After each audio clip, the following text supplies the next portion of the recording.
Hello, ఈరోజు మనం onus robotic hospital చంపాపేటలో ఉన్నాము. ఈరోజు మనం తెలుసుకోబోయే విషయం ఏంటంటే, ప్రత్యేకించి సిటీలో ఉండేవాళ్ళు, ఉద్యోగాలు చేసేవాళ్ళు ఒక 40 సంవత్సరాలు 30 సంవత్సరాలు రాగానే బీపీ, బ్లడ్ ప్రెషర్, దాన్ని హైపర్ టెన్షన్ అంటారు. ఈ బీపీ రావడానికి పలు కారణాలు ఉన్నాయి. ఆ కారణాలు ఏంటో తెలుసుకుందాము. మనతో పాటు డాక్టర్ రవికిరణ్ గారు ఉన్నారు. డాక్టర్ గారితో మాట్లాడదాం. నమస్తే సార్. నమస్తే సార్. సార్, బీపీ అనేది అసలు సర్వసాధారణం అయిపోయింది సార్ జనాల్లో. ప్రత్యేకించి జాబ్స్ చేసే వాళ్ళలో రకరకాల కారణాలు. ఒకటి వర్క్ ప్రెషర్ అని. బ్లడ్ ప్రెషర్ రావటానికి అన్ని రకాల అవకాశాలు ఉన్నాయన్నమాట. సో ఇలాంటి వాళ్ళకి మీరు ఇచ్చే సూచనలు, సలహాలు ఏంటి సార్? ఎందుకు అంటే బీపీ వచ్చినాక చాలామంది బీపీ చూసుకుంటుంటారు. 140 ఉంటుంది, 150, 100 అట్లా ఉంటుంది. కానీ మాకేం సిమ్టమ్స్ లేవు అనుకుంటారు. బీపీకి సైలెంట్ కిల్లర్ అనే పేరు వచ్చింది అందుకు. బికాస్ సిమ్టమ్స్ ఏముండదు, సిమ్టమ్స్ ఉండవు. చాలా ఏంటో సిమ్టమ్స్. ఎందుకంటే మీ హార్ట్ దాన్ని మేనేజ్ చేస్తూ బ్రెయిన్ రక్తం అన్ని మేనేజ్ చేస్తూ ఒక 20 years 10 years తర్వాత అది ఇంకా అవి మేనేజ్ చేయలేక చేతులు ఎత్తారు. సడన్ గా మీరు పక్షవాతం, గుండెపోటు వచ్చి మంచానికి అవుతారు. సో బీపీకి ఒక పదం ఉంది, సైలెంట్ కిల్లర్. అది ఎందుకంటే ఎప్పటికీ గుర్తుపెట్టుకోవాలి. సో చాలా మంది అందరూ చదువుతుంటారు అసలు బీపీ ఎందుకు వస్తుంది అని. 5 reasons. నేను 5 reasons చెప్తాను. First the genetic. అది మన చేతిలో లేనిది, మనం దానికి ఏం చేయలేం. జెనెటిక్స్ వచ్చిందంటే మనం అట్లనే ఉంటాం, అట్లనే మన ఇంట్లో వాళ్ళకు ఉన్నదంటే మనకు కూడా ఉండే అవకాశాలు ఉంటాయి. అదొక జెనెటిక్. అది కాకుండా నెక్స్ట్ డైట్, మన తినే ఆహారం, లైఫ్ స్టైల్, స్ట్రెస్, స్లీప్. ఈ 5 కారణాలు. జెనెటిక్స్ ఒకదాన్ని మనం మేనేజ్ చేయలేం, కానీ మిగతా 4 మేనేజ్ చేస్తే బీపీ రాదు. సో జెనెటిక్స్ గురించి మీరు వదిలేసేసేయండి. ఎందుకంటే genetics just play one of the part. అంటే ఒక రోల్ మాత్రమే, మొత్తం కాదు. మన diet, life style, stress, sleep, ఈ 4 these play the major role.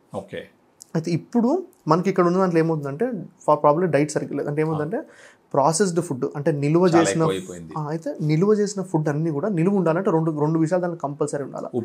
ఉప్పు ఉండాలా, షుగర్ అని ఉండాలా. షుగర్ కానీ సాల్ట్ కానీ 2 ఎక్కువ ఉంటేనే అది నిలువ ఉంటుంది, లేకపోతే నిలువ ఉంటుంది. ఇప్పుడు ఏంటంటే మనం తినే ప్రతి ప్రాసెస్డ్ ఫుడ్, అంటే మన ఇంట్లోకి వచ్చే కొన్ని ఊరగాయలు కానివ్వండి, లేకపోతే అంత కాకుండా మనం తీసుకునే కొన్ని పౌడర్, అంటే మన ఇవి పిండిలు ఉంటాయి చూడండి, వాటిలో కొన్నిట్లో సోడియం కంటెంట్ ఎక్కువ ఉంటుంది. మీరు అంటే రీడ్ ద లేబుల్ అంటాం. పర్ఫెక్ట్. అంటే ఏదైతే మీరు తీసుకున్న ప్యాకెట్ ఉందో నేను వెనక ఏముందని కంపల్సరీ అంటే చదవడం అలవాటు చేసుకోండి. మీ హెల్త్కి మీదే బాధ్యత. Correct. No processed food is the best thing you can do for you and your family. No processed food. ఎందుకంటే అది నిలువ ఉండాలంటే స్టోర్ అవ్వాల్సింది. దాంతోపాటు మన భారతీయులకు ఏంటంటే మన ఫ్యామిలీస్ హిస్టరీస్, వాళ్ళ లైఫ్ స్టైల్ వల్ల ఏంటంటే ఉప్పు ఎక్కువ కన్జ్యూమ్ చేస్తాం. అయితే ఒకప్పుడు నడిచింది, ఎందుకంటే వాళ్ళ లైఫ్ స్టైల్ వేరే ఉండే. ఫిజికల్ యాక్టివిటీ ఎక్కువ ఉంటుండే, వాళ్ళకి చెమట చాలా ఎక్కువ వస్తుండే, వాళ్ళకి చెమట సోడియం వెళ్ళిపోతుంది కాబట్టి వాళ్ళు సాల్ట్ ఎక్కువ తీసుకున్నా వాళ్ళకి నడిచింది. మనకు అట్లా కాదు. మనం ఏసీ రూమ్లలో కూర్చుంటాము, అసలు మన ఒంటిగా చెమట రాని కూడా మనం ఉంటాం. అలా చేసుకుంటూ కనుక మనం సాల్ట్ ఎక్కువ తిన్నాం అనుకోండి, that would be a problem for us. So మీరు లైఫ్ స్టైల్ మార్చినప్పుడు డైట్ కూడా మార్చాల్సిందే. అండ్ సెకండ్ థింగ్ సార్, లేటెస్ట్గా ఇప్పుడున్న ట్రెండ్లో మందు తాగడము, సిగరెట్లు తాగడం సర్వసాధారణం అయిపోయింది. ఇవి 2 కూడా నాకు తెలిసి బీపీకి చాలా ఎక్కువగా కంట్రిబ్యూట్ చేస్తాయి. అంటే these are all westernisation habits. Correct. ఏముందంటే సోషల్ డ్రింకింగ్ అవ్వడం కానివ్వండి, స్మోకింగ్ కానివ్వండి, అంటే వేప్ అనివ్వండి, అదేంటంటే ఏమవుతుందంటే they are being normalised into the society. చిన్న పిల్లలు కూడా అంటే ఏంటంటే వాళ్ళ ఫ్యామిలీస్లో వాళ్ళు చూడడం వల్ల దే ఆర్ నార్మల్. సో దానివల్ల ఏమవుతుందంటే మనకి ఇప్పుడు రిజల్ట్స్ దాని ఎఫెక్ట్ కనబడదు. మనకు 15 years 20 years తర్వాత వీ విల్ సీ. అంటే ఇప్పుడు America is going through obesity epidemic. అంటే ఏంటంటే అమెరికా మొత్తం కూడా ఊబకాయం ఎక్కువైపోవడం వల్ల వాళ్ళకి అవుతుంది.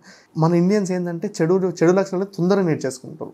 వాళ్ళకి 40-50 years 20 yearsకి మనకు ఒబిసిటీ పాండమిక్ వచ్చేస్తుంది. సో ఏంటంటే మనం ఇప్పటి నుంచే మనం సొసైటీని, కమ్యూనిటీ అనేది అవగాహన అనేది పెంచుతూ ఉండాల్సి వస్తుంది. ఒకటి, ఫుడ్ని జాగ్రత్తగా చూసి తీసుకోవడం, లో సాల్ట్ ఫుడ్ అనమాట. సెకండ్ పాయింట్, లైఫ్ స్టైల్ అంటే ఫిజికల్ యాక్టివిటీని పెంచుకోవడము. సింపుల్గా గుర్తుపెట్టుకోవాలంటే 30 minutes of moderate activity per day. Moderate activity అంటే ఏంటిదంటే నడవడము, ఆయాసం రాకుండా నడవడం. అంటే వాళ్ళు కొంచెం మాట్లాడగలగాలి. బ్రిస్క్ వాకింగ్ అంటే ఏంటంటే వాళ్ళకి ఎవరితో మాట్లాడడానికి రాకుండా నడవడం. మోడరేట్ యాక్టివిటీ సరిపోతుంది. 30 minutes per day everyday. Entire week లో 150 minutes కానీ ఎక్కువ చేస్తే సరిపోతుంది. సరే, ఆరోగ్యాన్ని కాపాడుకోవడం కోసం ఒక గంట సేపు నడిచినా నష్టం లేదు. అంటే bear minimum at least 30 minutes of walking, that to moderate walking, అంటే కొంచెం ఆయాసం వచ్చేటట్టు నడవాల్సి వస్తుంది. థర్డ్ వచ్చేసి మీరు చెప్పినట్టు స్ట్రెస్ మేనేజ్మెంట్. స్ట్రెస్ని కంట్రోల్లో ఉంచుకోవాలా, అవసరమైతే ఎవరైనా హెల్ప్ తీసుకోవాలి. అయితే ఇంకొకటి ఏంటంటే స్ట్రెస్కి ఇంకొకటి మేనేజ్మెంట్ ఏంటంటే బ్రీతింగ్ ఎక్సర్సైజ్ ఉంటాయి మనకి. జేపీఎంఆర్ బ్రీతింగ్ ఎక్సర్సైజ్, బాక్స్ బ్రీతింగ్ అని అంటే పలు రకాల బ్రీతింగ్ ఎక్సర్సైజ్ ఉంటాయి. మీకు జేపీఎంఆర్ బ్రీతింగ్ ఎక్సర్సైజ్ మీరు యూట్యూబ్లో కొడితే మీకు వచ్చేస్తుంది. అంటే దట్ ఈస్ అవైలబుల్ వైడ్లీ. అంటే మన ప్రాణాయామాలు అంటే కొంచెం ఆల్టర్డ్ వర్జన్స్ అంతే. సో ఏంటంటే జేపీఎంఆర్ బ్రీతింగ్ ఎక్సర్సైజ్ చేస్తున్నారు అనుకోండి, that would help you relieve stress. మేము రోజుకి 3 times 5 times కూడా చేయమని ఎంకరేజ్ చేస్తాం. ఆఫీస్లో ఉన్నప్పుడు కూడా కూర్చొని 10 నిమిషాలు కూర్చొని చేయొచ్చు. అంటే ఏ టైంలో డాక్టర్ దగ్గర రావాలి సార్ ఇలాంటి సిచ్యువేషన్ ఉన్నప్పుడు? అంటే ఏ సిమ్టమ్స్ వచ్చినప్పుడు డాక్టర్ దగ్గరికి రావాలి? గుర్తుపెట్టుకోండి సార్, ఎందుకు బీపీ సైలెంట్ కిల్లర్ ఎందుకంటే సిమ్టమ్స్ ఏవి రావు. సిమ్టమ్స్ ఏవి రావు కాబట్టి డాక్టర్స్ కానివ్వండి, హాస్పిటల్స్ కానీ ఫ్రీక్వెంట్గా మీకు క్యాంప్స్ పెట్టేది. క్యాంప్స్ ఎందుకు పెడతామంటే మనకి ఏదైనా ఎర్లీ స్టేజ్లో గుర్తుపడితే కనుక టాబ్లెట్లు అవసరం లేకుండా ప్రివెంట్ చేయొచ్చు. మ్యాక్సిమం ఆఫ్ ద కేసెస్ మనకి ఏం సిమ్టమ్స్ లేకుండా ఇన్సిడెంటల్గానే దొరకాలి బీపీ అనేది.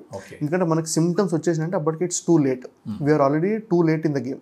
సో మనకి ఏంటంటే చాలా కామన్ అయిపోయింది సార్ ఇప్పుడు. ఎందుకంటే మీ ఇంట్లో బీపీ అప్డేట్స్ 2000 మనకి బీపీ అప్డేట్స్ దొరుకుతుంది. సో పెట్టుకొని మీరు అంటే ఒక డిజిటల్ బీపీ మీటర్ తీసుకుంటే 3 రోజులకు ఒకసారి 2 రోజులకు ఒకసారి చెక్ చేసుకుంటున్నారు అనుకోండి. 3 రోజులు కూడా వస్తుంది సార్, వారం రోజులకు ఒకసారి 10 రోజులు చేసుకున్నా సరిపోతుంది. మనకు తెలిసిపోతుంది కంటిన్యూస్ గా రీడింగ్స్ తేడా ఉన్నాయని తెలిస్తే ఇమీడియట్ గా డాక్టర్ గారిని కలవచ్చు. ఈ లైఫ్ స్టైల్ చేంజెస్ అన్ని కూడా యాడ్ చేసుకోవచ్చు. అయితే ఇంట్లో బీపీ మెషిన్ లేకపోయినా అని గుర్తుపెట్టుకోండి, మీకు చాలా క్లినిక్స్ వచ్చేసి చాలా ప్లేసెస్ డాక్టర్ దగ్గర పోయి సార్ బీపీ చెక్ చేస్తారు తెలిసిపోతుంది. సో ఎస్పెషల్లీ 40 years దాటిన తర్వాత ఫ్యామిలీ హిస్టరీ ఉందనుకుంటే మాత్రము అట్లీస్ట్ 6 months ఒకసారి 3 months ఒకసారి బీపీ చెక్ చేస్తూ ఉండండి. అంటే మంచి మిషన్తో చెక్ చేస్తుంటే కనుక ఎర్లీగా గుర్తుపట్టినట్టయితే టాబ్లెట్స్ లేకుండా అట్లీస్ట్ మనకు 10-15 టాబ్లెట్స్ చెప్పిన కంట్రోల్ చేసుకోవచ్చు కేవలం లైఫ్ స్టైల్ మీద.